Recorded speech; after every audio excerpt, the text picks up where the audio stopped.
Hello guys, this is Jacko from Muddy Tiger Outdoors, and today we're going to do a quick, well, semi-quick, we'll see how long it takes, but a long time overdue little show and tell of one of my watches. And this is the watch that finds itself about, I would say, 70 to 80% of the time in my wrist. And I'm talking about the Casio Rangeman Master of G. Model number is, as you may know, it is GW9400. They've got them in different colors for the band and the bezel. This happens to be, as you can tell, the OD green and the black or the negative display, which is my preference. I'm sure you've already seen a lot of reviews. I'm really late coming to my reviews or my show and tells of my gear because I always like to use it for a good period of time before I have something to say about it. And this for me has been almost 2 years.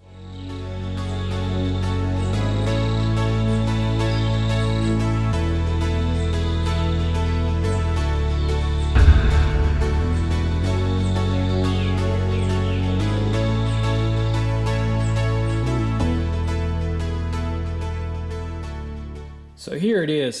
This has been a very good watch for me. It's been through a lot. I've dropped it. I've hit it on the wall many times. I've hit it with things many times. Believe it or not, this is as clean as it's gonna get for me. It's been through. You can see right there on the strap. There's some paint residue of one of the times that I was doing some other project with spray paint, and that's black. Spray paint, and I got it on the glass or the crystal, and believe it or not, it actually came off very, very well. So definitely a testament to how tough these watches are. I've obviously put it through mud, water every day, taken showers with it.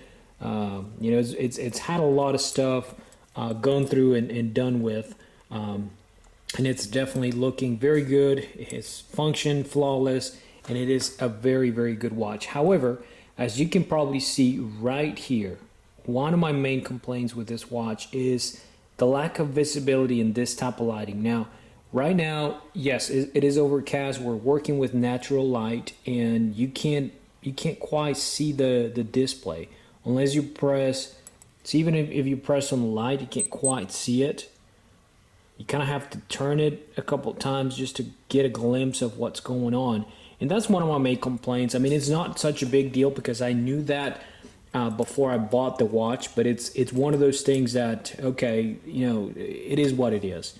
So if that's something that is going to bother you, definitely either consider the positive display or a different watch altogether, because this is one of the biggest things with this watch. You can't quite see it in certain kind of natural light. All right, guys, so for purposes of the video, it's kind of hard to find a good source of light. So you can probably tell from the background, yes, I am in my bathtub. Just trying to find a good source of natural light to let you guys see the watch and some of the features. As you may know, this has a triple sensor, which basically lets you take a reading on the barometric pressure / temperature, altitude or altimeter, and also the compass. And I found these are very accurate. Actually, I use them on a regular basis, and they do work. My favorite, of course, is the compass. So if you click there, this is the main function of the 3 sensors, and you can see there.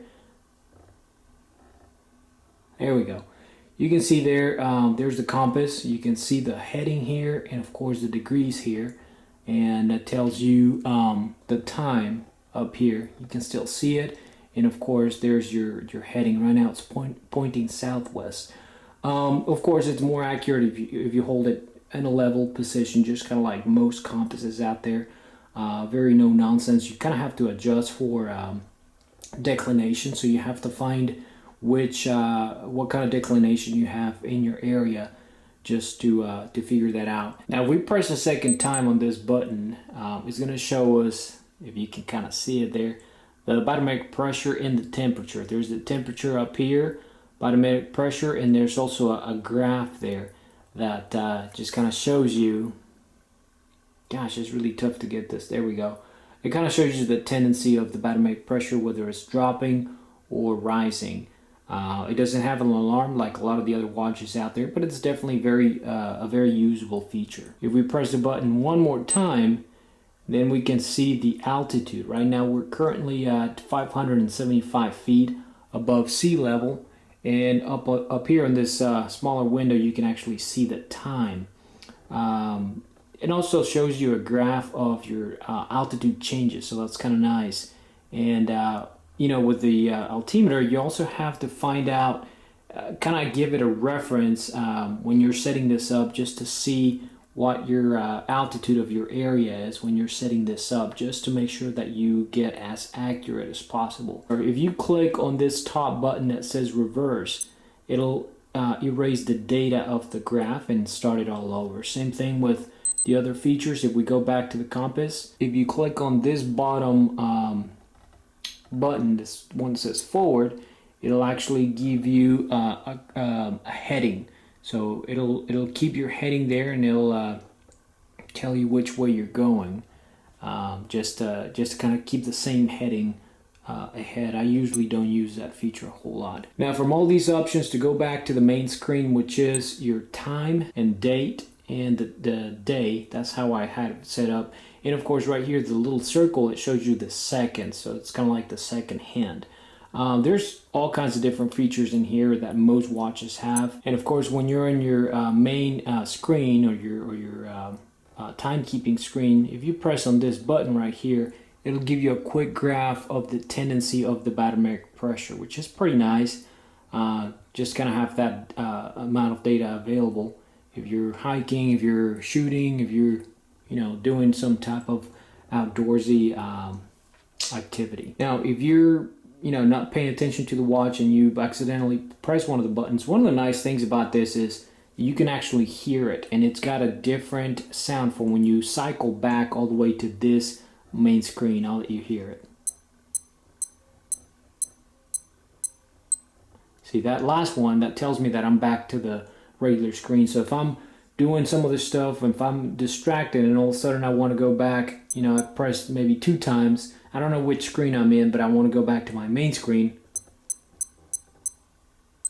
then there we go. Very easy to go back. And I just realized that this gives you better view of the display, this angle right here. So I'm going to cycle through the options real quick just in case we miss them. There's the world time. You can cycle up and down with these 2 buttons. There's your stopwatch, start, stop with this button, reset with this one. There's your timer, start, stop, and then reset. And of course you can adjust with the settings to lengthen or shorten the amount of time. In fact, if we're in this window, we just hold this adjust button. See, it says hold, then we can go ahead and press up or down in here and change, here we go, change the amount of minutes that we want in our timer. So for me it's 10, and that's it. And then to exit that screen, we just press this button, and this is the alarm screen. Again, you can cycle through your alarms with these top and bottom, and as you can tell, I have most of those off.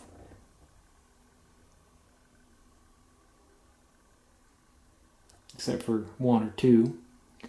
The next screen is going to be the sunset and sun up, or sunset sunrise for today. And this is going to be the recall when it synced with the atomic tower, just to get the time. And we're back to the home screen.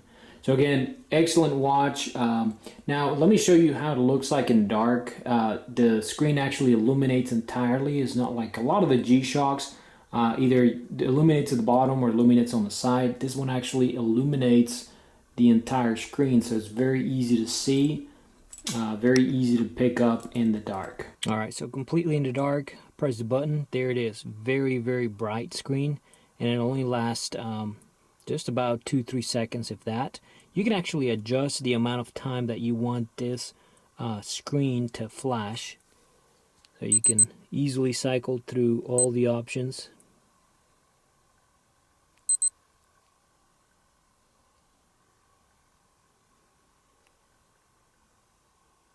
There's your compass.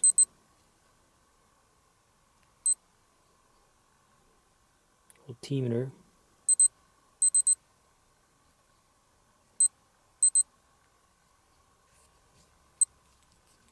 On the main screen. Anyway, guys, just trying to keep this video as short as possible. I know there's a lot of other people out there on YouTube making longer and better videos about this watch. So, you know, if it's something that you're researching about, definitely, you know, do your research just kind of like I did. Most of the stuff that I buy or that I get, I like to watch at least 4, 5, 6 different videos sometimes just to make sure, especially when it's something a little bit pricier than this. When I bought it last year, I think it was close to the $200 price tag, and right now it's a little bit less than that because it's been almost 2 years since then. So definitely an affordable watch compared to some others out there. It looks good. It's very, very functional, very durable. I can't tell you how many times this watch has been hit or dropped or sprayed something or been dirty and rewashed and been in the shower with me. So definitely it has passed a lot of different tests. All right, guys, I hope you liked the video. And if you did, don't forget to like, don't forget to subscribe. Please check us out on Facebook, Muddy Tiger Outdoors. We'll see you guys in the next video. Take care.